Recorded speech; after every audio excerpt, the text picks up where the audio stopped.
on 105.9 FM and streaming worldwide on the WMAL app. O'Connor and Company. 8:36 now. It's O'Connor and Company on this Tuesday morning. Coming up in 30 minutes, it's going to be Chris Plant taking over, but Julie Gunlock and I still have much to take care of. Good morning, Julie. Good morning. Look at who it is. It's now Gardiner.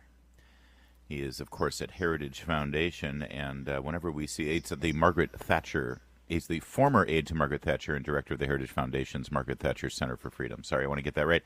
Whenever we see things that are disconcerting over in the UK, usually involving Meghan Markle, we call on Nile Gardiner. But now it's a little bit more serious, actually, as we see these remarkable demonstrations of government police state authority against individuals expressing their opinion and free speech, utilizing free speech on social media.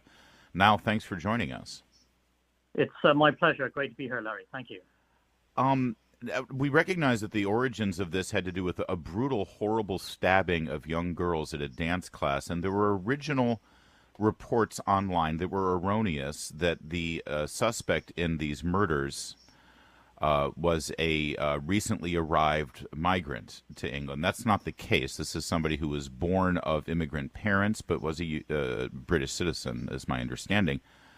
That said, the initial reports began a couple of public protests and anger at the current migration situation in the UK, and is now spiraled out of control, it appears, into an incredibly heavy-handed response from the government. What's the state of play now on this? Because it certainly appears as though the government response has exacerbated what was already a frustrated situation for many British citizens. Yeah, those are great questions, Larry. And I was in the UK, in fact, just a few days ago, so the situation is that you had a series of violent riots across multiple cities in the UK following the horrific murder of 3 young girls by a clearly deranged individual who was the son of Rwandan immigrants to the United Kingdom, although that individual was born in the UK. This led to a series of riots, and of course, the government acted strongly against the violence on the streets, as any government would do. But what has happened since, I think, is greatly concerning, whereby the Labour government, it's the new socialist government in the UK, is cracking down on social media posts and threatening to arrest people who are deemed to be spreading disinformation, according to the government. And I think this is a very dangerous path for any government to take, where they arrest people for what they're saying on social media. And I think this approach by Prime Minister Keir Starmer and the Labour government it's a dangerous one. It is, I think, very Orwellian. And I don't think it's going to do anything to address violence on the streets of British cities. And you have to separate, of course, the scenes of rioting and violence in many British cities from the widespread concerns that huge numbers of British people have about mass migration into the country in recent years, both illegal migration and legal migration. Those are legitimate concerns. But the British Labour government, the socialists, seek to really, I think, shut down freedom of speech here. And that's a very dangerous path. And unfortunately, of course, Elon Musk has been fighting tooth and nail against what the British government is doing here. And thank God for Elon Musk for taking this fight to Keir Starmer, who I think is an absolutely useless prime minister. And Musk and others are rightly standing up to what they see as a threat to freedom of speech in the UK.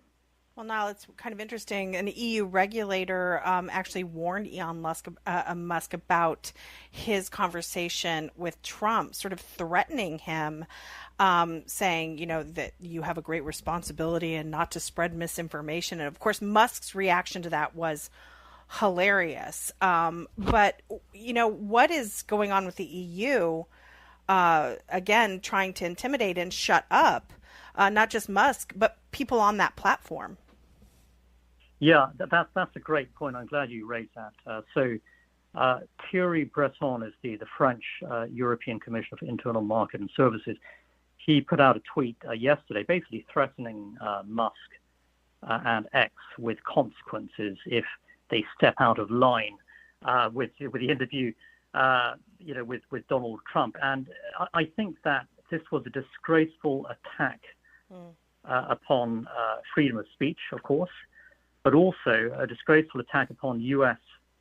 Sovereignty and self-determination. After all, X is an American company, and the EU has absolutely no right to be, policing freedom of speech on X. Yeah. And the European Commission acts like a bunch of dictators, really, authoritarian dictators, and they seek to trample upon not only national sovereignty in Europe, but also the sovereignty of the United States as well. That's completely unacceptable. And thankfully, Musk is really going to war against the European Commission. Nigel, real fast, I see the term two-tier policing being thrown around a lot. Can you explain that to me? It appears to be a root cause of some of the anger that you're seeing from some of the protesters. Yeah, very good point, Larry. So the British Prime Minister, Keir Starmer, is nicknamed two-tier Keir because of the different approach that's taken by his government against what they term as far-right riots on the streets of British cities. You contrast that with a treatment of Islamist anti-Semitic mobs on the streets of London and other cities, sometimes very violent mobs, but the Labour government does practically nothing at all to confront the Islamists. And so for large numbers of British people, this is seen as a two-tier system of policing, completely unacceptable, allowing mobs of Islamists to roam around British cities, in some cases severely beating people up, and the government takes no action whatsoever. And you have these Islamist, protesters running around supporting Hamas, chanting Allah Akbar, support for jihad and so on, but there are no consequences whatsoever for these individuals. So that's known as two-tier policing. Thank you, sir. Appreciate it. I know it's a complex issue, but you shed quite a bit of light on it, and hopefully things will get under control there and they won't continue to trample people's freedoms. That doesn't seem to be the solution. I don't think that's going to make anything better. Thanks, Now. Many thanks.